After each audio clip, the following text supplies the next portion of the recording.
le voy a invitar que vaya conmigo a la primera carta del apóstol Pedro.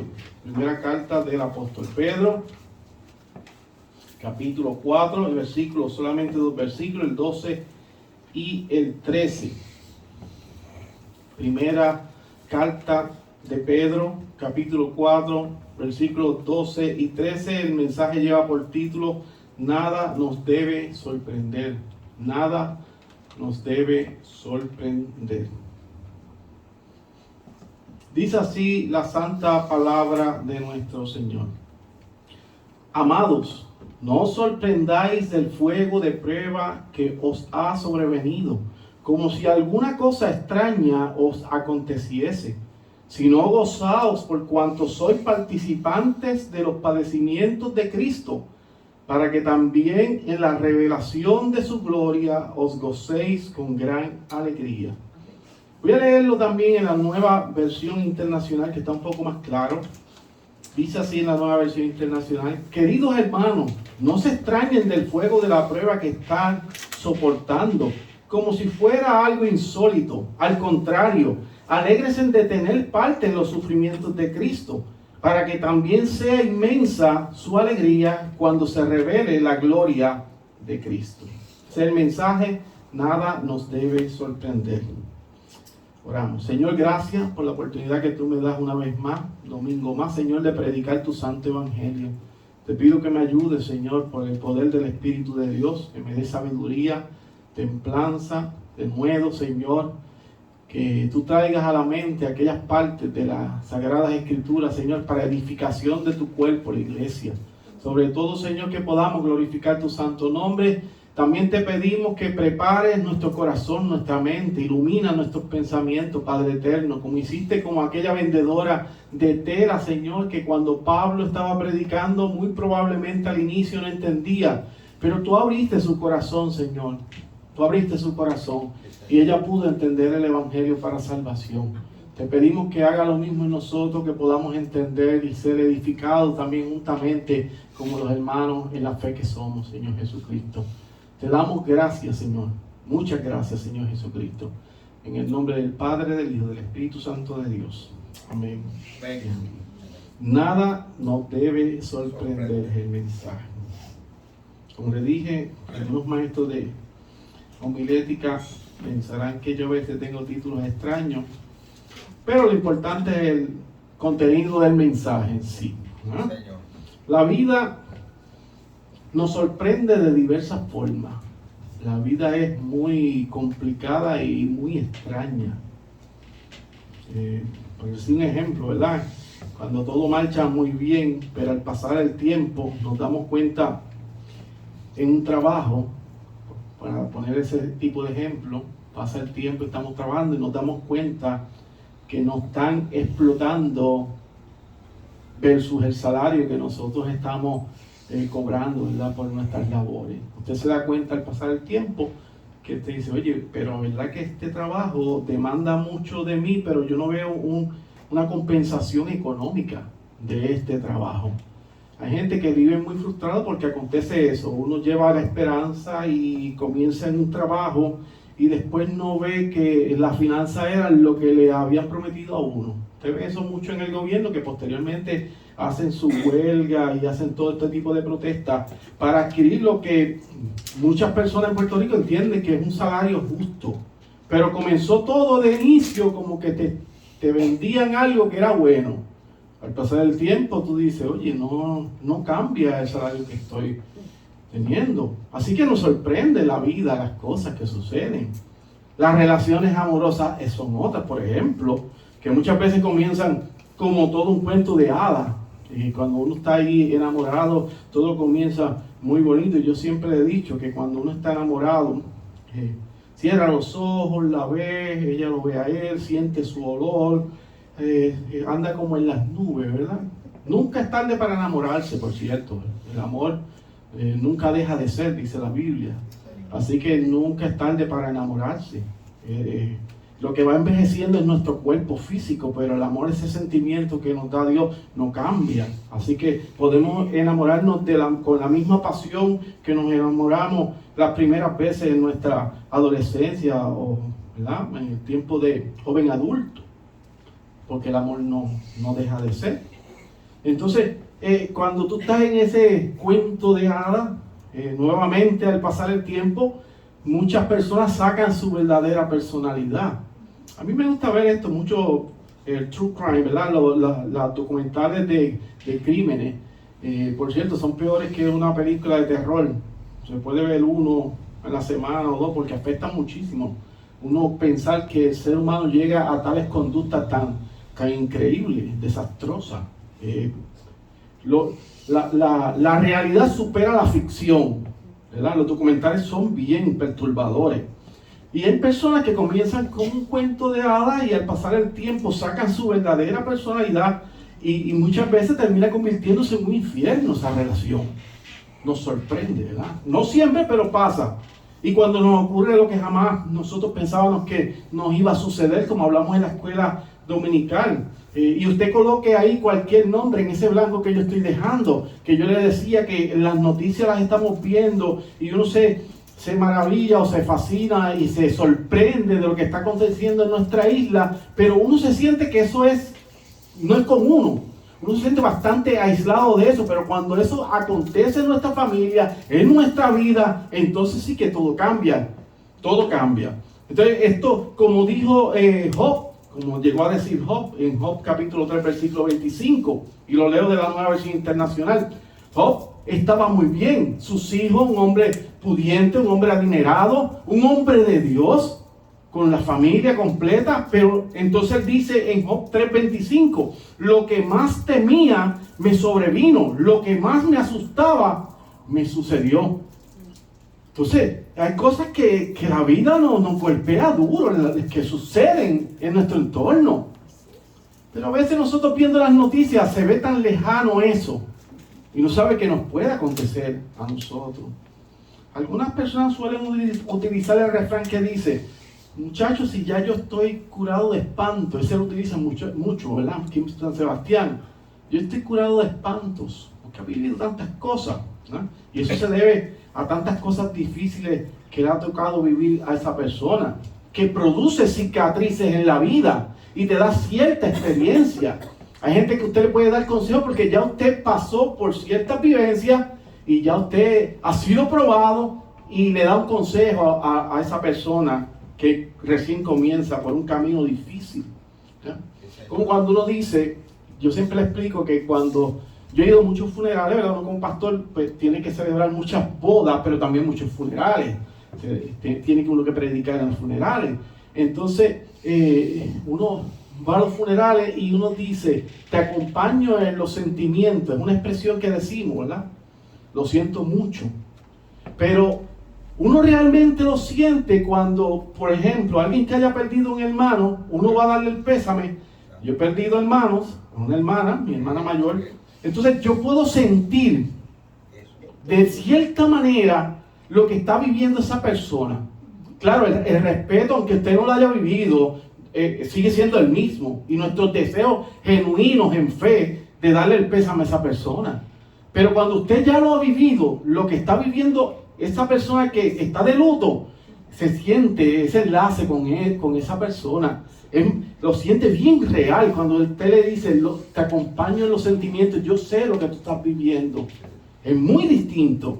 ¿Cuántos recuerdan el caso de aquel secuestrador que muy tristemente era de origen puertorriqueño, que vivía en la ciudad de Cleveland, Ohio, de nombre Ariel Castro? Tal vez algunos se acuerden de ese hecho. Eso ocurrió más o menos 2002-2004, cuando Castro secuestró a varias mujeres, este hombre de origen boricua.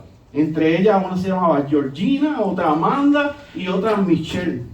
Esas mujeres estuvieron privadas de la libertad de 9 a 11 años por este hombre.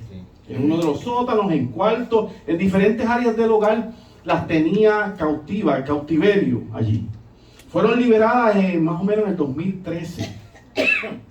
La primera, Michelle, había desaparecido el 23 de agosto de 2002. Tenía solamente 21 años cuando este hombre la secuestró. Amanda, el 21 de abril de 2003, un día antes de cumplir 17 años. Y Georgina el 2 de abril del 2004. Tenía apenas, Georgina, 14 años cuando la secuestró este hombre llamado Ariel Castro, 14 añitos. 14 añitos. Aquellos que tienen familia se perturba cuando se habla de esto, ¿verdad? Y durante ese cautiverio estas mujeres fueron violadas repetidamente por este hombre, tuvieron varios embarazos que terminaron en múltiples abortos, excepto uno que el secuestrador le permitió vivir a uno de esos niños, ¿verdad? Que dejó embarazada a la que se llama Amanda, y le pusieron por nombre Jocelyn, esa niña. Así que tuvo una hija del secuestrador. Es una imagen bien perturbadora. A veces estas damas eran atadas con cadenas y con cuerdas. Y el 6 de mayo del 2013 las 4 mujeres fueron rescatadas, gracias a Dios. Cuando en un descuido de Castro, él salió de la casa y una de ellas, la que se llamaba Amanda, consiguió escapar gracias a la ayuda de unos individuos que estaban pasando, y ella estaba gritando y pudieron romper la puerta, y ella buscó auxilio en una residencia cercana llamando al 911 y llegó la policía, ¿verdad? Y en la casa donde fueron encontradas era propiedad de Ariel Castro, que hasta ese momento era el sospechoso, ¿verdad?, de los secuestros. Y como mencioné, una niña de 6 años de edad, la hija de Amanda, que había nacido en medio de ese encierro, de ese cautiverio. Un infierno. Ariel Castro fue detenido el 6 de mayo de 2013, el mismo día en que fuesen puestas en libertad las víctimas que tenía. Lo arrestaron ese hombre. El 8 de mayo de ese mismo día, Castro fue acusado de 4 cargos de secuestro y 3 cargos de violación. Y esa noticia corrió el mundo, una cobertura, mundial. Esta noticia tan desastrosa, le llamaron la casa del horror, a los que se acuerdan de esta noticia. Pues yo me acuerdo, cuando yo estaba haciendo las notas para este mensaje, me acordé de esta noticia y quería traerlo para mostrar algo. Ariel Castro fue encontrado muerto el 4 de septiembre de 2013. Él se ahorcó, se estranguló con una sábana en la celda donde estaba. Y más o menos ese es el resumen de esta historia de horror real, porque la realidad supera la ficción. Ahí está más o menos el fin de la noticia. ¿Y por qué yo le cuento esto tan lamentable? Esa cruda noticia es para recordar que vivimos en un mundo caído. Un mundo donde hay gente perversa, que la maldad existe. Un mundo donde no nos debe sorprender nada, como el título del mensaje, que no nos debe sorprender nada. Vimos las noticias, lo que aconteció con esta joven en estos días. Hay cosas que pasan que uno no puede creer que sucedan. Pero estamos en un mundo caído. Existen monstruos alrededor de nosotros y no los conocemos. Muchos se quedaron sorprendidos con la actitud del hombre Ariel Castro. Decían, pero si mira, nosotros a veces compartíamos con él, hacíamos picnic, bebíamos cervezas con él y no sabíamos que él tenía por 11 años 3 mujeres secuestradas en la casa y compartían la yarda de él. Decían que era un buen vecino. No nos debe sorprender nada, hermano. Yo siempre he dicho que, esto yo lo aprendí, esto son experiencias propias, ¿verdad? Claro, es subjetiva, no es objetiva, pero son experiencias. En el lugar donde yo trabajaba, las personas más silenciosas eran los que tenían los delitos más violentos. Los más silenciosos. El que hablaba mucho se había robado una batería de carro, una goma, un trimmer que dejaron mal puesto. Pero el silencioso casi siempre era un asesino, o había cometido violaciones, secuestros, estafas grandes. Los silenciosos.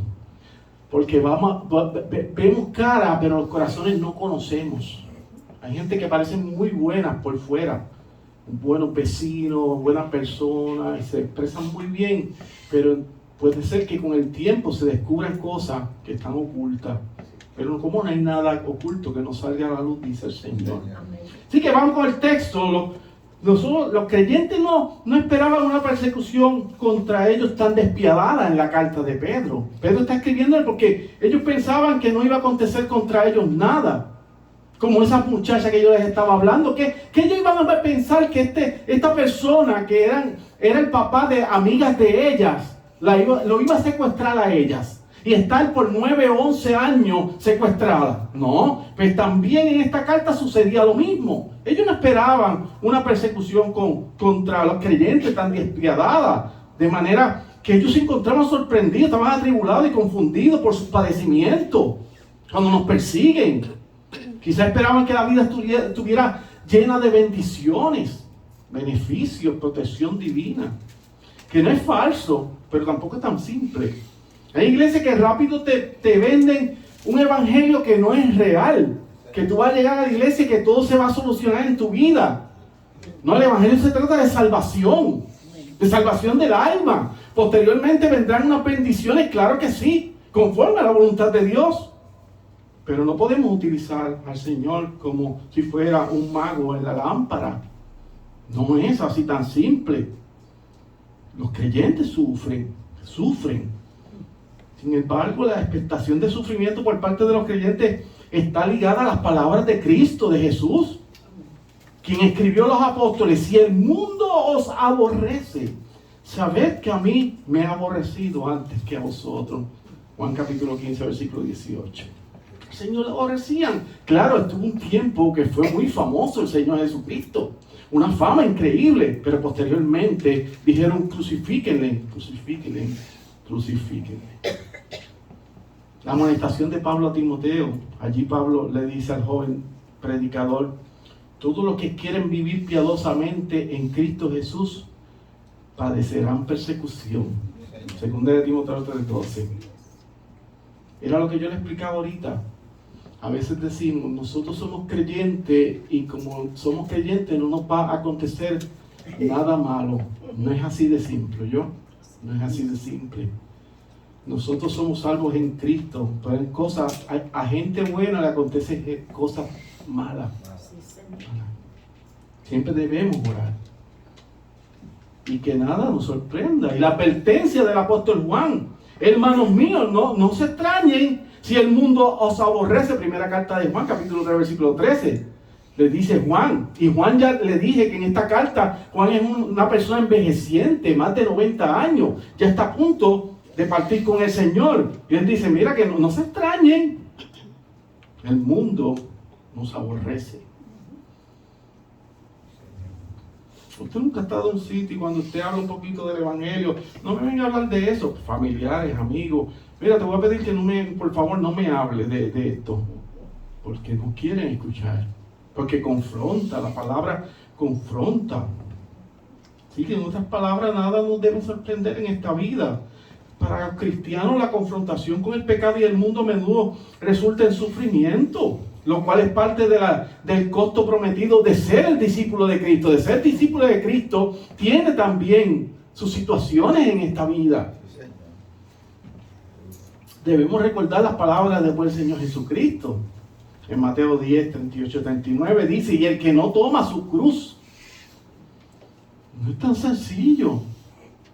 Están vendiendo un evangelio falso. ¿Para qué? Para llenar iglesias. Pero no es el evangelio de Cristo. Y el que no toma su cruz y sigue en pos de mí, no es digno de mí. El que haya su vida la perderá, y el que pierde su vida por causa de mí la hallará. Si usted está en el Señor, tiene paz. No importa lo que acontezca. Planificar, tener en cuenta el costo de algo, analizar los pros y los contras, se halla detrás de las palabras que Jesús menciona, que nadie construye una torre o entra en una batalla sin primero calcular los costos. Uno tiene que evaluar toda la vida alrededor de uno. Eso está en Lucas 14, 28, 32. La frase que dice el texto: no os sorprendáis. Eso prepara al verdadero creyente a no ser ingenuo. Mire, hermano, yo me he encontrado con muchos creyentes que son ingenuos.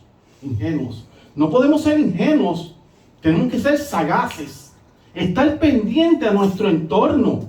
Porque dice: no, como yo soy creyente, no puedo ser de esta manera. No, tiene que ser sagaz. no ingenuo, alerta a todo lo que está aconteciendo. Hemos sido advertidos por las Escrituras. El Evangelio de Cristo es ofensivo para muchas personas. Y esto durante los tiempos ha sido así. Han provocado persecución la palabra de Dios. En 2 Corintios 2, 15 al 16 dice, y lo voy a parafrasear, que para Dios somos grato olor de Cristo en los que se salvan, o sea, olor de vida, pero en los que se pierden es olor de muerte para muerte. Nosotros estamos seguros en las manos del Señor. Amén. Estamos seguros en las manos del Señor. El cristiano lleva el grato olor de Cristo impregnado en su ser. Y yo siempre le digo, si usted está aquí y usted ha venido sinceramente a la iglesia, no importa lo que usted haya hecho, la situación que vivió esta semana, usted genuinamente está en la iglesia porque quiere escuchar palabra del Señor, para ser edificado y para adorar al Señor sobre todo, glorificar su nombre. Eso habla muy bien de cada uno de ustedes, porque queremos ser edificados como el cuerpo del Señor Jesucristo, porque acontece algo en la iglesia, en la comunión de los santos, una gracia especial de Dios. Y uno a veces llega pesado a la iglesia por tantas situaciones y sale edificado por la obra del Espíritu de Dios. Pero para el impío, el Evangelio es olor a muerte. Es la espada de doble filo, corta para ambos lados. El Evangelio o te salva o te va a condenar conforme a la persona. Va a pasar una de dos. No hay un medio, no hay un gris aquí. Es blanco, negro. ¿Se acuerda que en la primera carta del apóstol Juan, el apóstol Juan está siempre dando firme, hablando con firmeza? El que no ama a su hermano, ¿cómo amará a Dios que no lo ha visto? Y que no es un verdadero creyente, y él no tiene doblez, él no está hablando de un medio, siempre está diciendo o salvación y condenación, porque ya está viejo Juan, y Juan lo que quiere es que entiendan el Evangelio. No nos debe sorprender el fuego de la prueba. En el fuego se purifican los metales, ahí que nosotros hemos probado. Es un proceso de control de calidad. Mientras más se trabaja en ese metal preciado, más impurezas se le quitan. Ese es el camino de la santidad.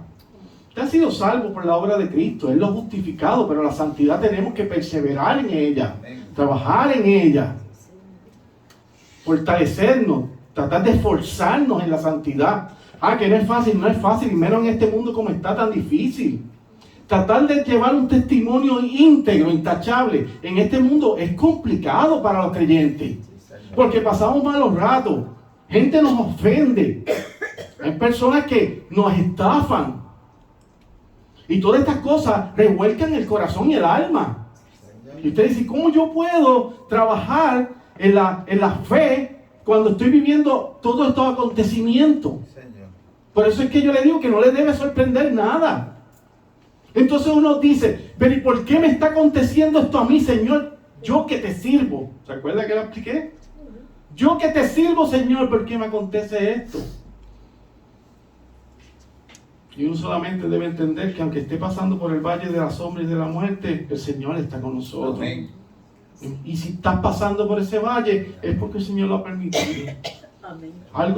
Algo vamos a aprender y vamos a salir distintos. Yo siempre he dicho que si pudiéramos ver el mundo espiritual a ustedes, y a mí también, veríamos muchas cicatrices de tantas batallas que hemos librado y tantas situaciones en nuestra vida. Estaríamos llenos de cicatrices, como Dios nos ha levantado de nuevo. Cuando usted pensaba que ya no iba a resistir, el Señor lo tiene de nuevo en pie. Debe trabajarse la santidad, debemos esforzarnos, echarle ganas, tratando cada día de ser mejores creyentes, entendiendo que los eventos malos no se van a alejar, los eventos malos. No es un mundo que está así, podrido, sino que nosotros caminaremos con Cristo en medio de ese fuego. Así que nada te sorprenda, hermano. Al final del versículo 12, si usted tiene su Biblia abierta, dice allí Pedro, como si alguna cosa extraña nos aconteciese. Como si alguna cosa extraña. nos aconteciese. O sea, no te sorprenda cuando lo que tanto temías que te acontezca, te aconteció. Y yo sé que hay mucha gente aquí que me está entendiendo perfectamente, que dijeron, yo nunca pensé que iba a vivir esto que me pasó, pero pasó. ¿Qué pasó? Ese evento, ese fuego de prueba. Y no estaba diseñado para destruirnos, sino más bien para capacitarnos y crecer en Dios. Hay cosas que son necesarias pasar para luego estar aquí. Luego Dios te lleva por diferentes situaciones y de momento tú te ves en una comunidad de fe. Y dices, ¿cómo Dios lo hace? Como yo le digo, que yo era uno de esos fanfarrones que decía, el día que yo entro en la iglesia, se caen las columnas, se cae la iglesia, y mira dónde estoy siendo pastor. ¿Quién se resistirá a la hermosura de Cristo? ¿Quién se resistirá a su llamado? Al amoroso y buen pastor Jesucristo. Nadie se puede resistir a Él. Nadie. Porque arde el corazón. Y uno quiere más de eso. Quiere más. Aclaremos que cuando dice en el versículo 13 de nuestra carta de Pedro, participantes de los padecimientos de Cristo, dice allí, ¿verdad que sí? Sí. Que los apóstoles no dicen que los sufrimientos de Cristo quedaron incompletos. No se confunda con una mala teología. No estamos diciendo que los sacrificios de Cristo están incompletos porque yo voy a participar de los padecimientos de Cristo. Eso es una mala teología. No se puede comprender así. Y que nosotros los creyentes de cierta forma debemos como que completar, parece y sugiere el texto de momento. Completar lo que como que Cristo no completó. No. El sacrificio expiatorio de Cristo es completo. Y nuestra participación en su sufrimiento nada tiene que ver con dicho sacrificio. ¿Cómo vamos a decir eso? No es eso lo que quiere decir el apóstol. Sin embargo, Cristo se identifica con su pueblo. ¿Cómo que no? Claro que sí. Y cuando nosotros sufrimos por su causa de manera especial, estamos siendo participantes de su sufrimiento. Eso es a lo que se refiere. Cuando usted habla y predica el Evangelio, cuando usted está en el Evangelio, y usted es un verdadero creyente y está sufriendo, está participando de cierta manera en el sufrimiento de los creyentes, del cuerpo de Cristo. ¿Cuántas veces no nos han despreciado? ¿Cuántas veces le han sucedido cosas a ustedes que usted no puede entender? De esa manera estamos sufriendo. Y por cierto, no es que Él se goza cuando sufrimos, tampoco es eso. No es que Él se goza en el sufrimiento de su iglesia. Cuando enseñamos la palabra de Dios, cuando predicamos el Evangelio, cuando damos testimonio de Jesús y cuando enfrentamos aflicciones por Él, pues de cierta forma participamos en los sufrimientos de Cristo. Entonces, por causa de nuestra relación con Cristo, nos alegramos y nos sentimos llenos de júbilo en medio del fuego. Cristo es el que nos hace sentirnos gozosos en medio de este fuego. Hechos capítulo 5, versículo 41 dice que Juan y Pedro salieron de la presencia del concilio, de todos aquellos ancianos que estaban en contra de que se predicara de Cristo, y fueron enjuiciados Juan y Pedro. Dice que salieron gozosos de haber sido tenidos por dignos de padecer afrenta por causa del nombre, con letra mayúscula, y ese es el nombre del amoroso Señor Jesucristo. Ellos salieron gozosos por ser juzgados por causa del nombre del Señor Jesucristo.